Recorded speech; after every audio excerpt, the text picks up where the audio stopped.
Colocar na mesma frase seres humanos e péssimas escolhas é praticamente um pleonasmo. E esse vai ser o nosso papo de hoje.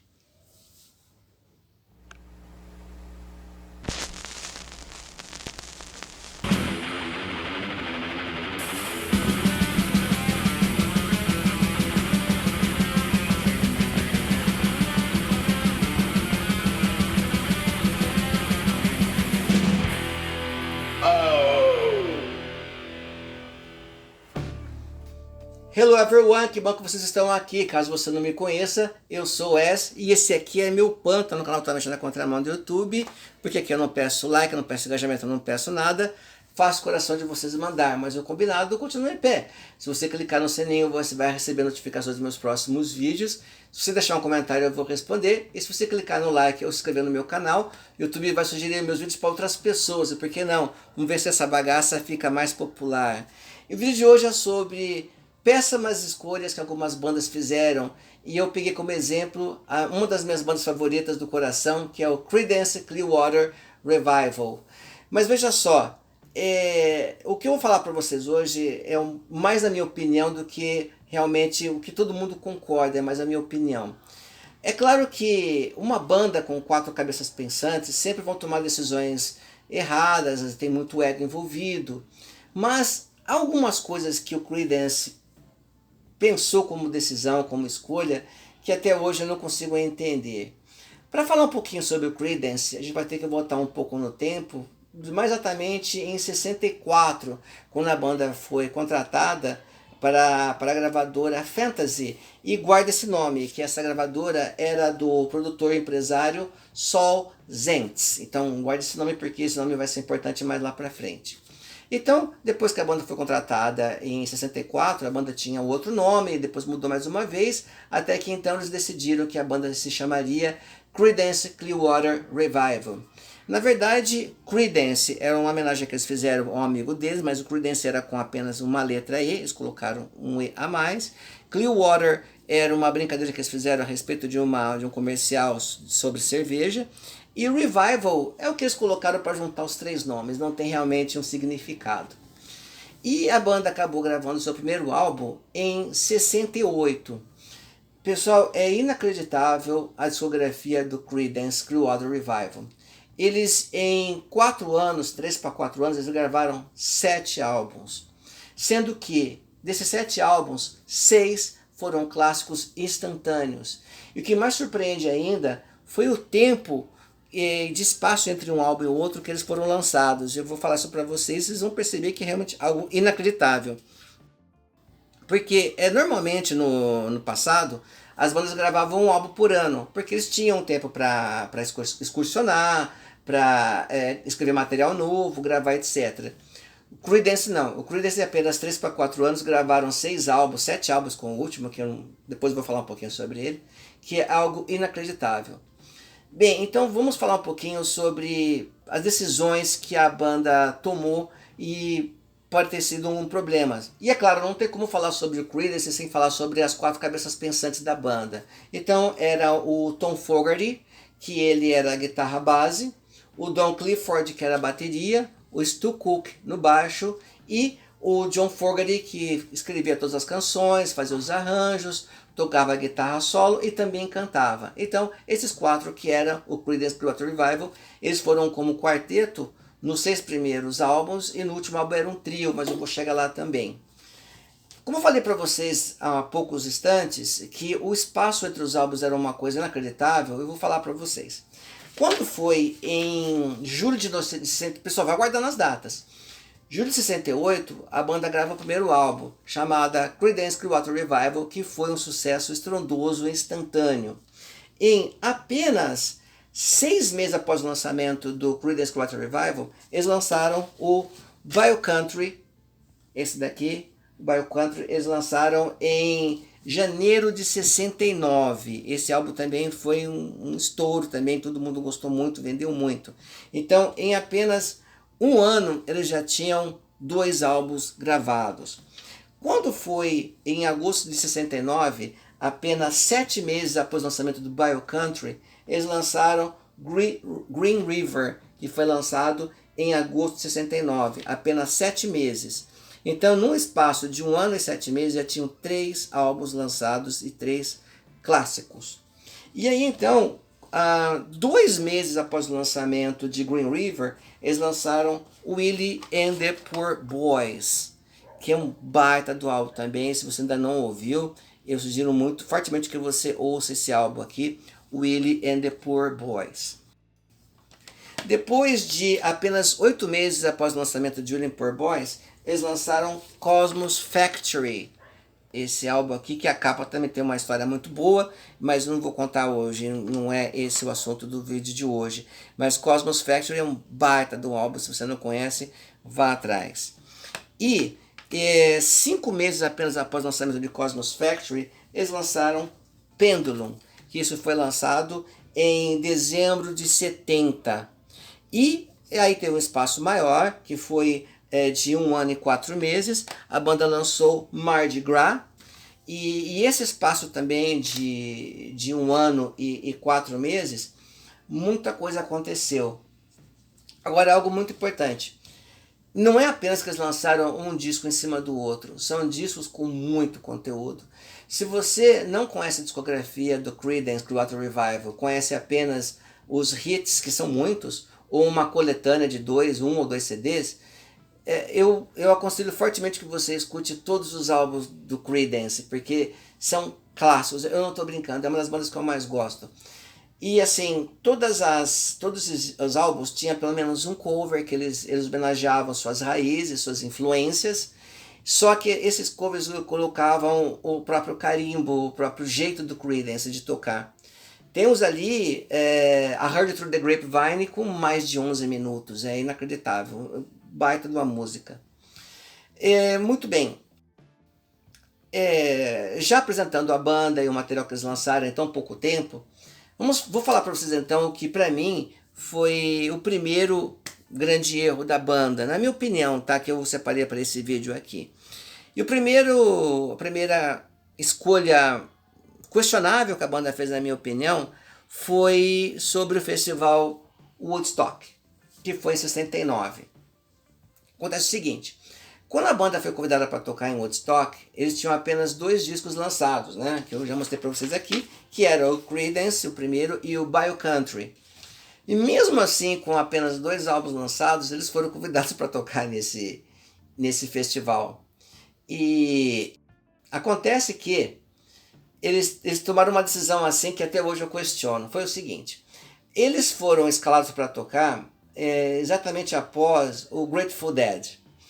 Grateful Dead já estava enfiado em LCD até a tampa, e eles acabaram esticando o show em cerca de 30 a 40 minutos, que meio que desarmou o Creedence. Quando o Creedence foi para o palco, eles se depararam com um público não muito cooperativo, e logo assim na frente do palco tinham várias pessoas nuas, deitadas uma sobre a outra, todo mundo chapado, e a banda tinha que tocar o seu set. E eles pensaram assim, vamos tocar o melhor que a gente pode fazer mesmo, que não tinha muita participação do público. E foi o que eles fizeram. Tinha algumas pessoas, até tem uma história que tinha um rapaz lá no fundo que ele acendeu um isqueiro e falou assim, toque pra mim, play for me. E eles falaram assim, vamos tocar esse show pra aquele cara ali, né? O John Fogerty deu uma entrevista falando sobre isso daí. Bem, concomitante ao festival, estava sendo gravado um documentário que se tornou o filme Woodstock. E isso foi muito importante porque todas as bandas que apareceram nesse filme tiveram uma projeção muito grande com o público, porque as pessoas viam as bandas tocando. Acontece que quando o Creedence viu a sua parte gravada, eles não gostaram, acharam que não estava boa. Então eles proibiram de colocar no filme qualquer música que foi tocada no Woodstock. Então isso, na minha opinião, foi um erro muito grande em relação ao Creedence, porque, como eu falei para vocês, todas as bandas que apareceram no filme tiveram uma projeção maior, né? Você vê, 69, as bandas não podiam ficar viajando, e muitas pessoas só conheciam as bandas pelo filme. E aí, com o passar das décadas, tem gente que nem lembrava que o Creedence tocou no Woodstock. E até é incrível, porque tem muita gente que acha que o Doors tocou no Woodstock, mas não tocou. O Doors recusou tocar no Woodstock. E algumas pessoas acham que o Doors tocou, mas não se lembram do Creedence. Então foi um grande erro. Eu acho que até que esse erro foi consertado 40 anos depois, quando foi em 2009, quando foi lançado a edição de 40 anos de aniversário do filme Woodstock. E aí foram colocadas cenas não, né? Músicas inteiras das bandas que não estavam no filme de 69. E aí então foram colocadas cenas, músicas todas do Creedence, mas isso 40 anos depois. Então, na minha opinião, isso foi um grande erro, uma péssima decisão que a banda tomou de não ter participado do filme Woodstock. Né? Tinha The Who, tinha muita banda boa lá, mas o The Who, o Creedence ficou de fora. A segunda decisão questionável a respeito do Creedence, mas agora eu vou pedir para vocês terem um pouco de paciência e depois comentem aqui embaixo nos comentários, porque eu tenho uma opinião que pode ser questionada a respeito do que eu vou falar para vocês. Veja bem, durante os 6 primeiros álbuns que eu falei para vocês, John Fogerty ele tinha controle total sobre a banda, porque ele escrevia todas as canções, ele fazia todos os arranjos, ele cantava em todas as músicas e fazia os solos. Eu não estou dizendo que o Doug Clifford e o Stu Cook e o Tom Fogerty eram pessoas que estavam sobrando lá, era uma banda de apoio. Não, nada disso. Realmente o Creedence era uma banda muito coesa, de músicos muito bons. Se você ouve as jams que a banda fazia, a banda realmente é muito boa. Mas o John Fogerty, ele tinha escolhido que todo o controle da banda, do controle das músicas, seriam dele. E ele acertou. Porque nos 6 primeiros álbuns da banda, que ele controlou totalmente a composição das faixas, os arranjos, onde colocava o solo e ele cantava, os discos foram um sucesso enorme, enorme. O que fazia o John Fogerty um ditador do bem, se é que isso existe, mas ele era um ditador do bem.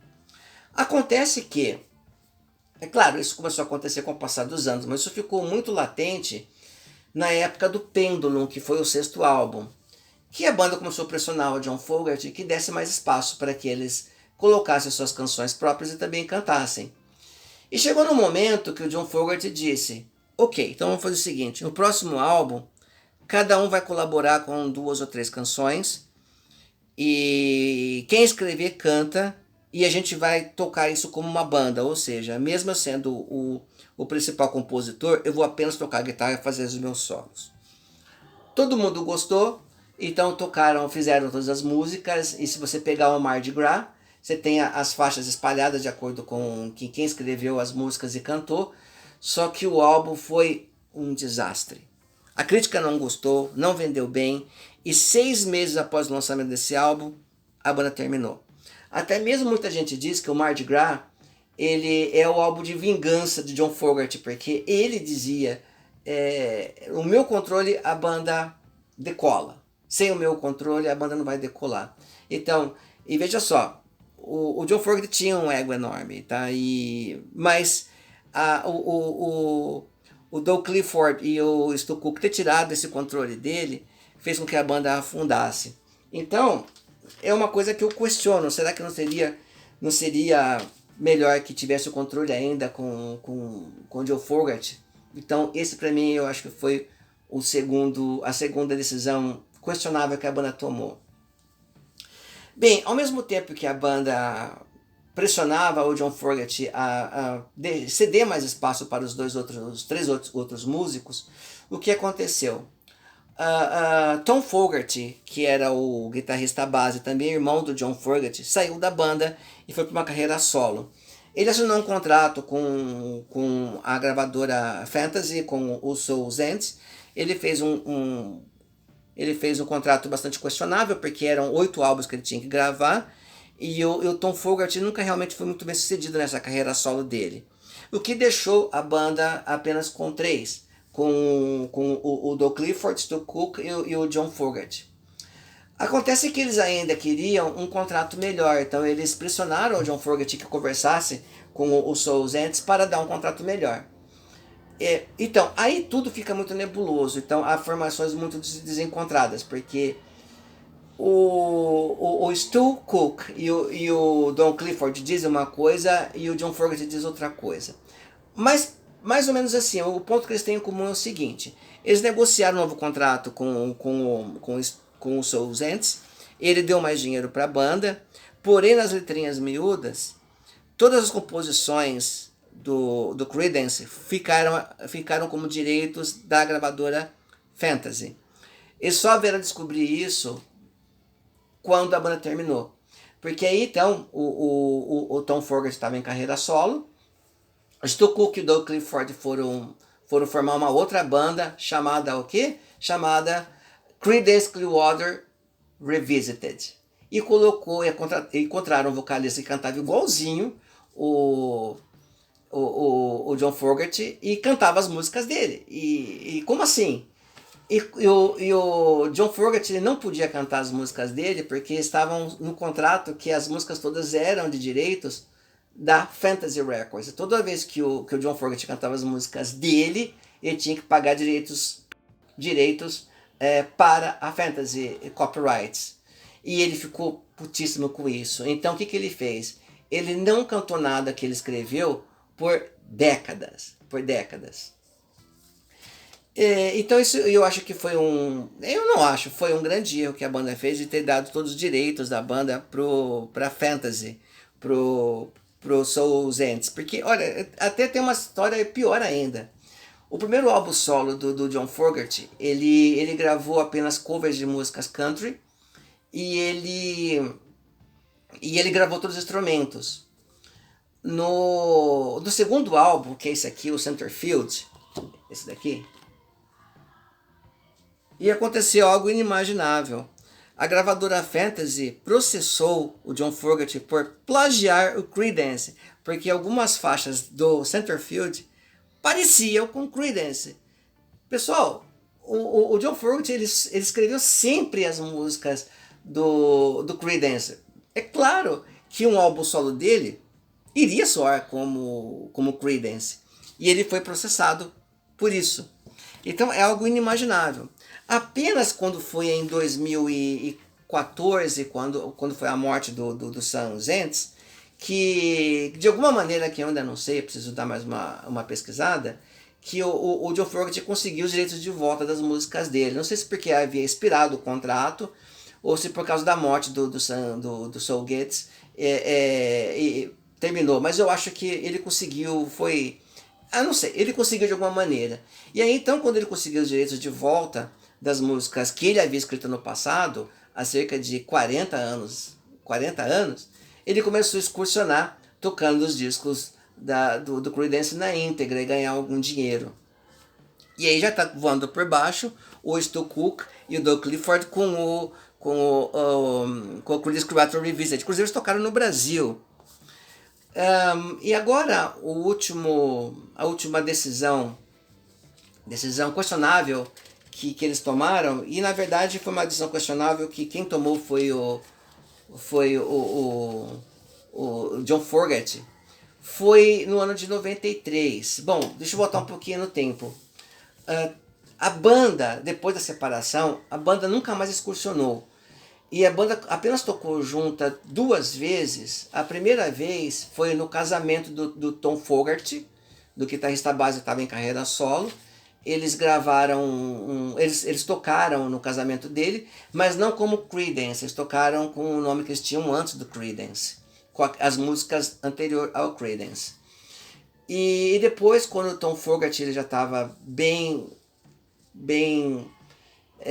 como eu vou dizer para você? Bom, o Tom Fogerty ele acabou precisando fazer uma cirurgia nas costas e ele precisou de uma transfusão de sangue e colocaram nele um sangue contaminado com HIV e ele contraiu AIDS. E prestes a morrer, ele pediu que a banda tocasse mais uma vez e o irmão dele relutou, mas acabou tocando. Eles foram, acho que foi na casa dele, tocaram acho que umas 2 músicas e depois o Tom Fogerty faleceu. Mas como banda, eles nunca mais excursionaram. Pois bem, isso foi em 90, quando o Tom Fogerty morreu. Quando foi em 93, o Creedence Clearwater Revival, como é chamado nos Estados Unidos como CCR, eles foram convidados a serem introduzidos ao Rock and Roll Hall of Fame, que tem muita banda ainda que gostaria de estar lá, mas não foram convidadas ainda. E claro que eles aceitaram. Porém, o John Fogerty, ele disse: eu aceito, mas eu não vou tocar no palco junto com o Stu e com o Doug Clifford. Não vou tocar. Mas como assim? Não, olha, é o seguinte, eu sei que vocês têm um problema de relacionamento e tal, mas olha, na noite anterior já foi confirmado que o Cream vai tocar junto e eles têm vários problemas. Não, eu não vou tocar, eu vou tocar com outras pessoas. Não adianta. É claro que o Doug Clifford e o Stu Cook, eles têm que vir para serem premiados, mas eu não vou tocar com eles. Só que ninguém contou isso pro Doug Clifford e pro Stu Cook. Ninguém contou isso para eles. O que aconteceu então? Alguns dias antes da indução, né, da introdução deles para o Rock and Roll Hall of Fame, eles apareceram lá para ver qual que é a bateria que eu vou tocar, qual que é o baixo, e aí falaram assim: então, vocês não vão tocar. Vocês vão vir aqui para receber o prêmio, para fazer o discurso, mas vocês não vão tocar, que o John Fogerty não quer. Como assim? Mas a história piora. A viúva do Tom Fogerty, ele foi na introdução do Rock Hall of Fame com as cinzas do marido dela, porque ela tinha esperança que os três se reunissem para tocar e ela colocar a urna com as cinzas no palco para que ficassem os quatro juntos, mas não aconteceu. E aí então quem apresentou isso, está tudo no YouTube, você pode procurar que tem isso daí em vídeo. Quem apresentou a banda, a introdução deles ao Rock and Roll of Fame foi o Bruce Springsteen, que depois tocou junto com o John Fogerty, acho que Don Was também tocou com eles. E aí então o primeiro discurso foi do Doug Clifford, baterista, e ele lembrou do parceiro que havia falecido 3 anos antes. Em nenhum momento ele citou o nome de John Fogerty ou olhou para ele. John Fogerty estava atrás do Clifford, foi o segundo que fez o discurso, e ele, ao contrário do Clifford, ele agradeceu, ele disse sim, é claro que nós tivemos muitos problemas nesse decorrer desses anos, mas eu reconheço a importância de nós quatro como banda, mas em nenhum momento um olhou para a cara do outro. Depois foi o Stu Cook que foi fazer o discurso dele, e ele também não olhou para a cara de John Fogerty. Então não há chance alguma que eles toquem junto, menos os três ainda estando vivos. Eu acho que foi uma escolha muito questionável que o John Fogerty fez, e a gente nunca vai ter o Creedence, baita de uma banda que lançou tanto material em tão pouco tempo. Mas agora eu vou deixar uma pergunta para vocês. Qual banda do seu coração que fez uma ou várias decisões, escolhas questionáveis, mas tem uma pegadinha? Não pode ser o Maiden, porque falar de escolhas questionáveis, o Maiden é chutar cachorro morto, não, o Maiden fez muitas. Mas não, então não vamos falar sobre o Maiden, então o Maiden não pode falar, certo? Ah, pode falar sim, tudo bem, tô bonzinho hoje. Então fale aqui nos comentários qual banda, mas vamos sair do óbvio, né? Não vamos falar sobre o Maiden, né? Qual banda do seu coração que tomou uma ou várias decisões erradas ou questionáveis, e pode colocar nos comentários quais são elas, eu estou muito curioso. Espero que vocês tenham gostado desse formato de vídeo que eu conto uma história, coloque se você gostou, e aí aguarde seu comentário para a gente conversar um pouquinho mais. Um abraço e até o próximo vídeo.